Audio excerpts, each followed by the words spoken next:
کیا تم المحند کے بھی منکر ہو؟ المحند میں ہے حیاتہ دنیاویۃ لا برزخیہ، کہ وہ حیات دنیاوی ہے، برزخی نہیں، اور تم کہتے ہو دنیاوی بھی اور برزخی بھی۔ المحند کہتی ہے دنیاوی ہی برزخی نہیں، اور تم کیا کہتے ہو دنیاوی بھی برزخی بھی۔ تو المحند کے بھی منکر بن گئے، ہمیں المحند کے منکر کہتی ہے، المحند سے بھی انکار۔ اب وہ بیچارے پڑے ہیں شمس المحدثین حضرت قاضی شمس الدین رحمت اللہ تعالی علیہ، وہ اس مقام پہ ایک لطیفہ سناتے تھے، فرماتے تھے کہ ایک آدمی کو بیوی نے خط لکھا،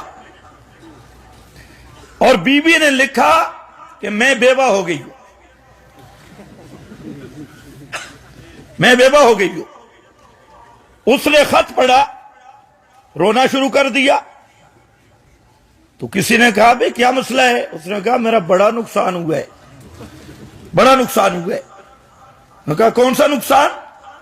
اس نے کہا خدا کے بندے میری بیوی بیوہ ہو چکی ہے۔ انہوں نے کہا بھئی آپ بیٹھے جو ہیں، خامن زندہ ہے تو بیوی کیسے بیوہ ہو گئی؟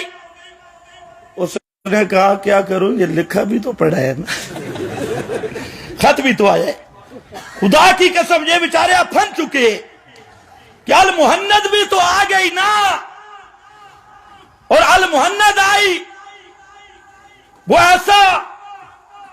ایسا کڑا بن گئی، اب وہ نکلے کیسے؟ لکھا ہے وہ فوجی والا خط لکھا ہوا ہے، المحند پڑھی ہے، اب وہ بھی تو لکھی ہے، اس لیے کبھی کہتے ہیں دنیاوی، کبھی کہتے ہیں برزخی، دنیاوی برزخی۔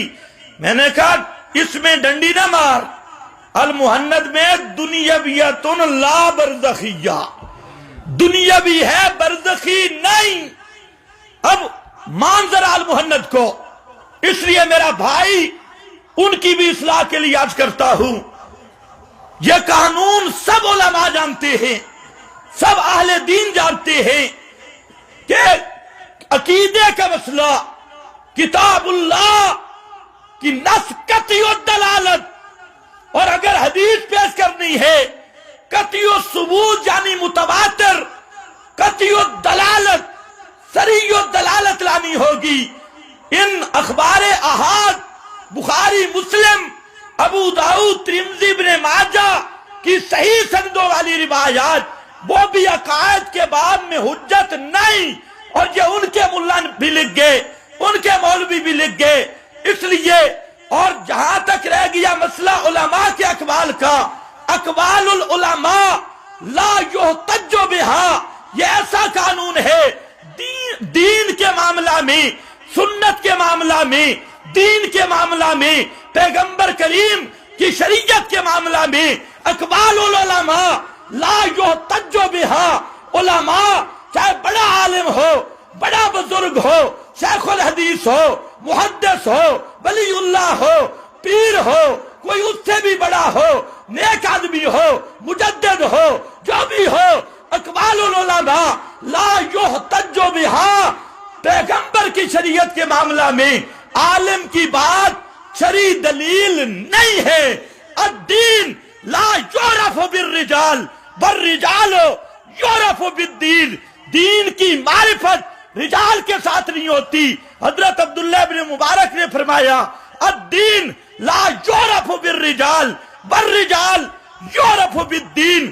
گمراہی کی پہلی اینٹ یہ ہوتی ہے کتاب اللہ سے منہ پھیر لیا جائے، سنت محمد مصطفیٰ اس کو پیس دی جائے، اور اپنے اپنے فرقوں کے مولویوں کو کتاب و سنت کے مد مقابل ترجیح دی جائے، اور مولویوں کو معصوم سمجھ کے، اکابر کو معصوم سمجھ کے ان کے ساتھ عصمت والا معاملہ کیا جائے، یا ان کے ساتھ معبودیت والا معاملہ کیا جائے۔